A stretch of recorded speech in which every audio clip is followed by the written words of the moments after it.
ये महादेव है, कोई भी उसकी आराधना कर सकता है।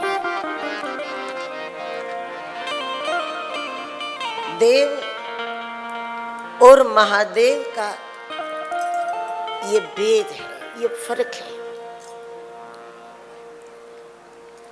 देव का अर्चन किया जाता है,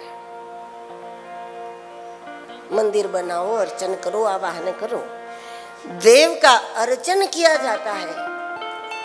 लेकिन कथा तो महादेव की जाती है, देव की नहीं। व्यासपीठ लगा करके 8-8, 9-9, 10-10 दिन तक कथाएं महादेव की होती है, देव की नहीं। देव का अर्चन होता है, कथा महादेव की होती है। दूसरा, देव का अर्चन इसलिए होता है कि वो दे, अर्चन करोगे तभी देते हैं। देवार्चन के बिना देव नहीं देते, देते हैं कई गुना, क्योंकि हम अपनी चुटकी भर चढ़ाते हैं तो वो अपनी चुटकी भर देते हैं। तो उसकी चुटकी इतनी बड़ी है कि उसमें बड़े बड़े ट्रके भर के सामान बन जाता है। उनकी चुटकी इतनी बड़ी है। हम मुट्ठी भर करें तो देव भी हमारे लिए मुट्ठी भर करे, लेकिन उसकी मुट्ठी और हमारी मुट्ठी में फर्क है, तो कई गुना मिलता है। लेकिन देवार्चन इसलिए किया जाता है कि देवता का अर्चन करने से देवता हमको दे, इस आशा से किया जाता है। जबकि महादेव की आराधना इसलिए की जाती है कि सब कुछ उसी ने दिया है, इसलिए उसकी आराधना की जाती है। ये शरीर उनका दिया हुआ, ये सांसें उनकी दी हुई है, ये सूर्य चंद्र ऑक्सीजन, ये अकारण कृपा है। देव सकारण कृपा करे उसको देव कहते हैं, और अकारण कृपा करे उसे महादेव कहते हैं। इसलिए कथा महादेव की होती है। देवार्चन का अधिकार सबको नहीं है, लेकिन महादेव की आराधना का अधिकार सबको, सभी को है, हर कोई कर सकता है। यदि हमारा अंतःकरण जहरीला हो तो भी शिव नाम जपते जपते जपते जपते विष अमृत में परिवर्तित हो जाएगा।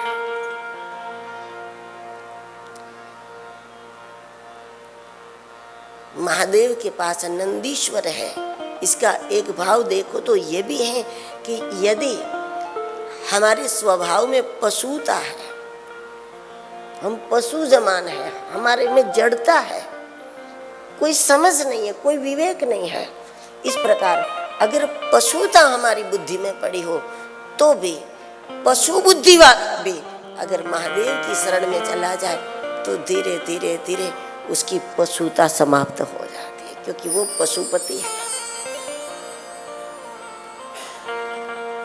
वो हमारी पशुता का नाश करके हमको इंसानियत प्रदान करेगा, हमको देवत्व प्रदान करेगा, हमारी जड़ बुद्धि में चैतन्य को जागृत करता है।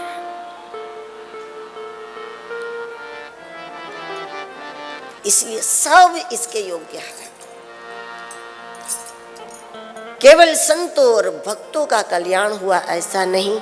यहाँ से जो कल हमने कहा कि शिव प्रभाव की कथा यहाँ पूरी करके शिव चरित्र की कथा यहाँ शुरू होती है, और चरित्र को इस रूप में समझना है कि मंदिर के महादेव को तो हम लोग जानते मानते हैं, पूजा आदि करते हैं, लेकिन चरित्र वो है कि वो ही महादेव जब कभी जगत के लिए, कल्याण के लिए, धर्म के लिए या भक्तों के लिए, जब वही महादेव कभी अवतार धारण कर ले। अब ब्रह्मा को प्रकट करने वाले शिव है, लेकिन ब्रह्मा की बनाई सृष्टि में जब कभी शिवत्व अवतार ले तब उसको पहचानना कठिन होता है। ब्रह्मा की बनाई सृष्टि में जब शिवत्व आ गया, जब रुद्र आ गया, जब कोई ऐसी परमहंस आत्मा आ गई, कोई रुद्रावतार आ गया, कोई अवधूत आ गया। अब जितने भी अवधूत महापुरुष हैं वो भी कभी बच्चे तो होंगे ना, कभी तो बालक होगा ना वो।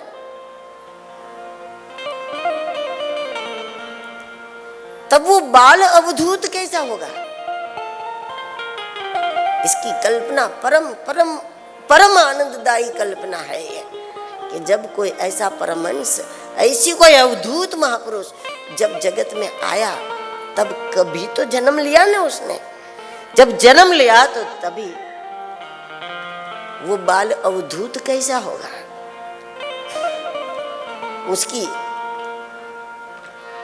उसकी पसंद कैसी होगी? उसका स्वभाव कैसा? आम बच्चे में और उसमें कुछ तो फर्क होगा, क्योंकि जब खुद अवधूत बालक बन करके खेलता है, कूदता है, कुछ तो बात होगी, कुछ तो पहचान होगी उसकी।